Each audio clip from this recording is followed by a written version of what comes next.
look at these two. All right, come on. You're okay? Oh, what? Either they're having an affair or they're just very shy. They had like the kiss cam kind of thing that goes around. That zero or any sort of judgment, but also Coldplay threw a couple on the kiss cam. Turns out they were having an affair? I don't think even Coldplay can fix this. Well, Coldplay hasn't made a single in years, and now they just made two last night.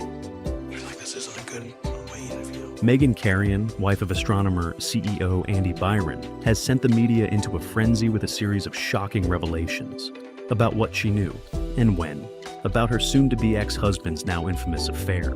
At first, she quietly posted a heartbreaking status, admitting, "I don't think I'll survive this." She shared the trauma she's endured since the moment the world witnessed that betrayal kiss. But since then, everything has changed. The vague sadness has disappeared. The shock has dissipated. And in its place, rage has exploded. Today, we're revealing the full story. Megyn Carrion has just revealed, no more tears, no more silence, but the truths that have left Andy Byron with no turning back. Along with that, there's the latest update on her ongoing separation from the disgraced CEO. Stadium kiss cams are meant to flash and vanish. A harmless gag, not a corporate execution. But in the split second Boston's big screen zoomed in, Andy Byron and HR queen Kristen Cabot somehow managed to implode their careers. Live.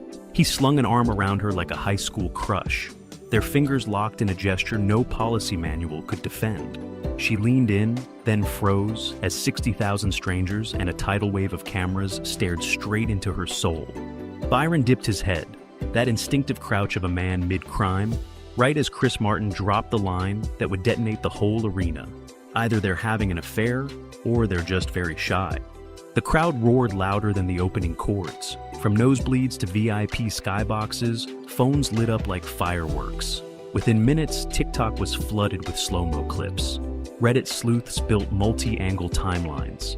And before the encore even started, the Coldplay gate was trending worldwide. What was supposed to be a cute stadium joke had already become Exhibit A in one of tech's most humiliating scandals. But the real shock wasn't on the Jumbotron. It was lurking online.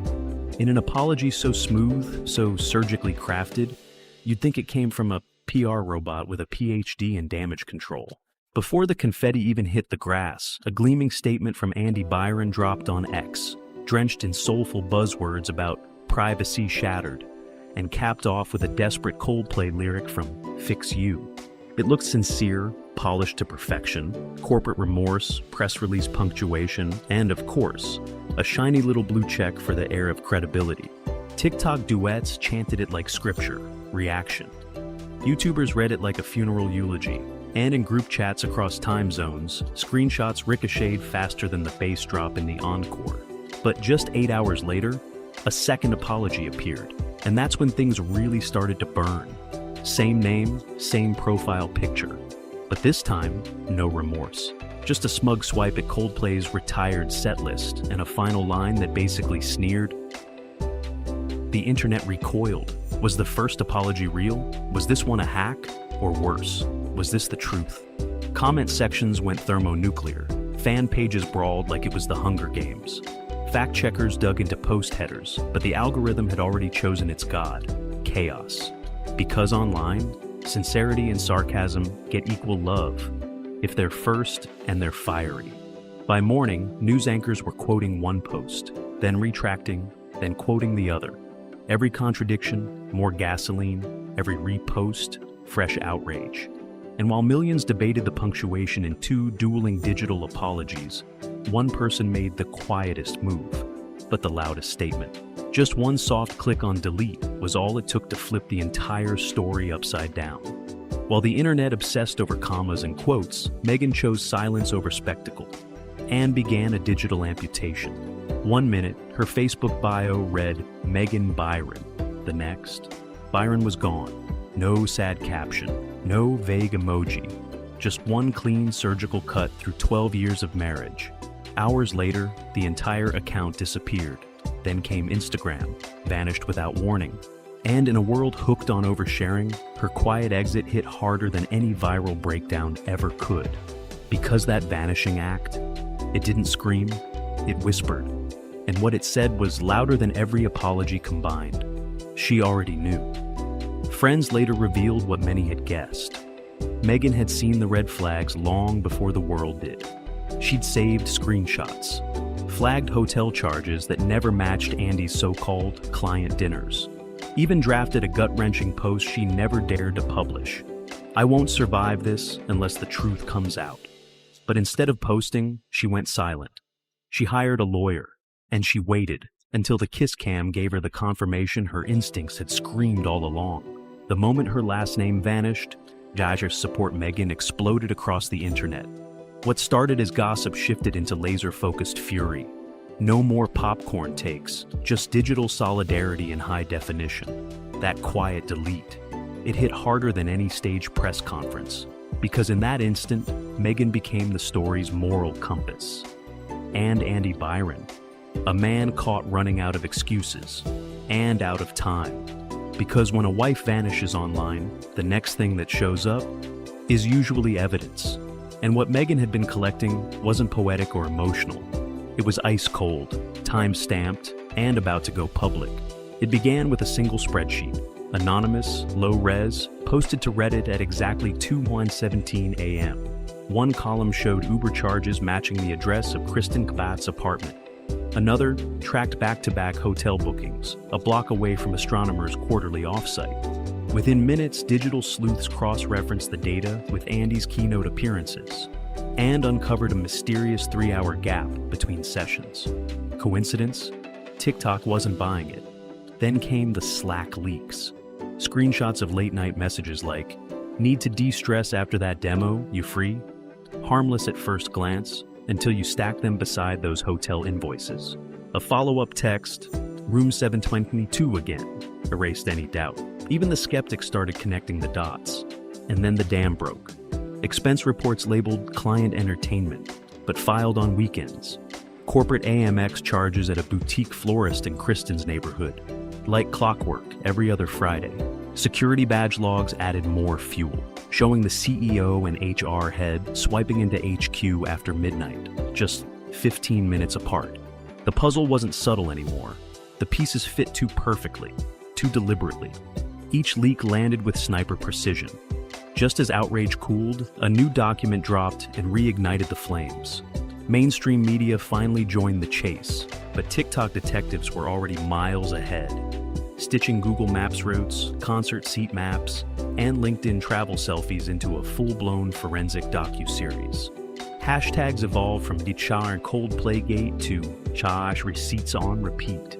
Memes once calling Andy a data genius now read data time-stamped. Astronomer's official channels, dead silent. But inside, pressure boiled. Slack groups renamed themselves Sevemstitsny 2 Watch. One message was pinned, "HR rules apply to everyone." Investors reportedly started calling, but no PR team had answers. And with every new receipt, one thing became painfully clear. This wasn't gossip anymore. It was evidence. This had gone way beyond a cheating scandal. It was now a full-blown credibility crisis for the company, because once insiders smell blood, they don't just leak receipts. They drop the entire culture file. And that's exactly what came next. The screenshots didn't just prove an affair, they cracked the dam wide open. Ex-employees who once whispered in DMs now posted public dossiers on Blind and Glassdoor. A 2023 review titled "Brilliant Product, Brutal Leadership" suddenly read like a prophecy. Threads poured in. 19 demo rehearsals for one launch. 3 a.m. Slack pings marked urgent.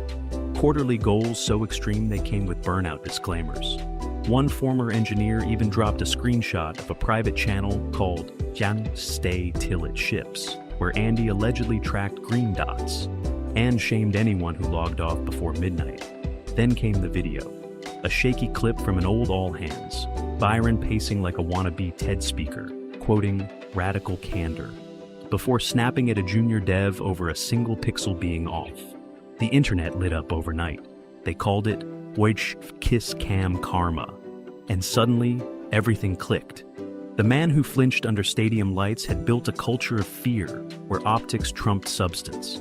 Investors started dialing with tough questions. Partners quietly deleted old congratulatory tweets.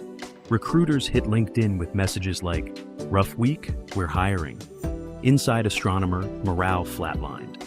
Employees renamed the company Wiki Astronomer After Dark and began cataloging every buried HR complaint, some dating back years. Because when the top falls, every ignored memo suddenly reads like a smoking gun. And let's not forget the woman in that kiss cam clip. She wasn't just any employee, she was the head of HR. So what happens when the watchdog is caught getting cozy with the very boss she's supposed to hold accountable? The fallout for Kristen Cabot was only just getting started. At most companies, HR is the firewall, the line in the sand. At Astronomer, that firewall just sparked the blaze. Kristen once bragged on LinkedIn that she earned the CEO's trust faster than a product demo. Now, that quote sits beneath a wall of clown emojis. Employees reposted that quote with captions like, "Well, she wasn't lying." Inside Astronomer, trust collapsed overnight. Anonymous Slack channels exploded. If HR is on the kiss cam, who do we escalate to? Old complaints buried in confidential folders resurfaced as live Google Docs, circulating like underground newsletters. Every mandatory boundaries slide deck now felt like satire, because the person teaching the rules was caught hugging the rule breaker. And legally, the optics were radioactive. If their relationship was undisclosed, regulators and insurers would ask, were performance reviews, raises, or promotions ever compromised? One missed disclosure meant every NDA, every harassment case, every fired employee could now be re-examined under a burning spotlight. Attorneys saw blood in the water. Plaintiff firms started tweeting, "Worked at Astronomer? Call us." Kristen's response? Silence loud enough to hear. Her Twitter went private. LinkedIn froze. Sources say she's following counsel's advice, which usually means the liability just got very real. Board members rushed into emergency session with outside lawyers. Insiders whispered about administrative leave pending investigation. But no official memo dropped, just more silence and even more questions. With HR's credibility gone, every policy, every process suddenly looked like courtroom evidence waiting to happen. The company's compliance engine had seized, and in the silence, perception became judgment. Employees renamed the HR channel Hug Resources. Respect vanished. Memes took over. Investors watched, horrified, as a corporate governance meltdown played out in real time. The watchdog, not just asleep, caught on camera sharing popcorn with the thief. And just as Astronomer burned from the inside, the outside world was getting ready to roast them too. Because now, late-night comedians had found their next punchline, and the internet had already set the stage. Late-night TV just hit play. With a laugh track, Jimmy Fallon opened with a grin, then aired a parody kiss cam featuring cardboard CEOs hiding behind spreadsheets. The crowd lost it. Stephen Colbert followed up deadpan.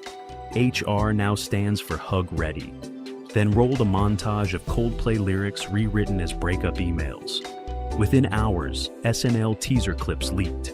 A stadium kiss cam morphing into a mock deposition.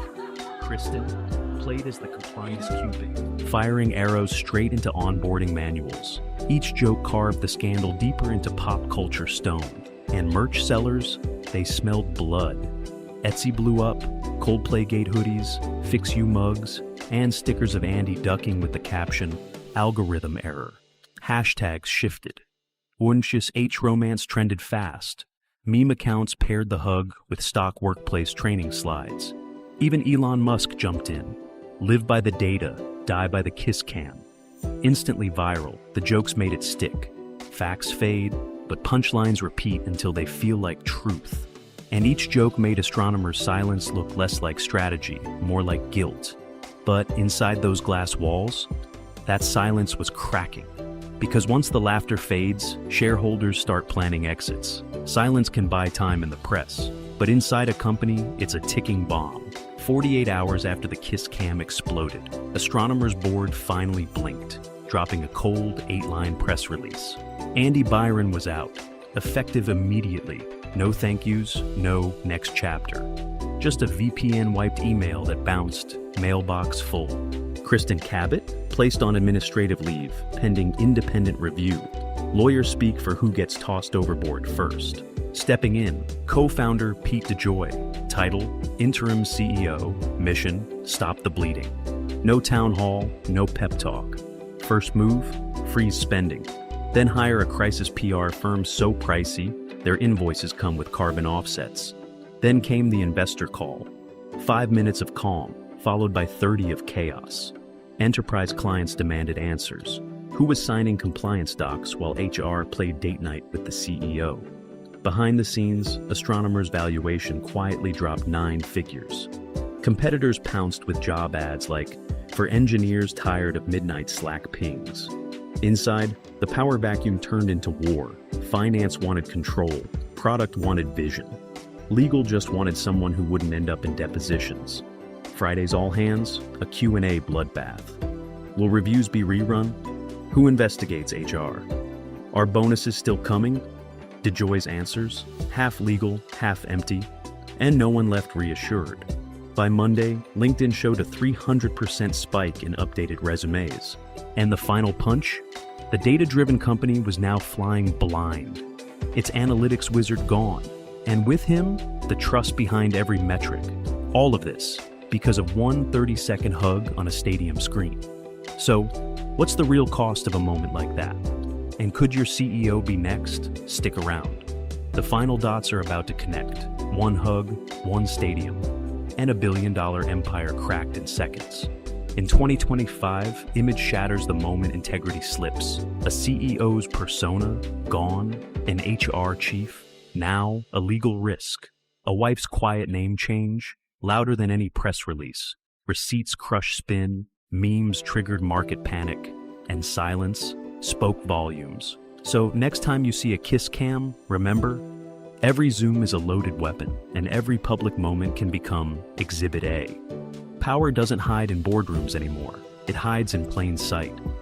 Until a stranger decides to hit record. If one concert clip can destroy careers overnight, imagine what your phone could expose tomorrow.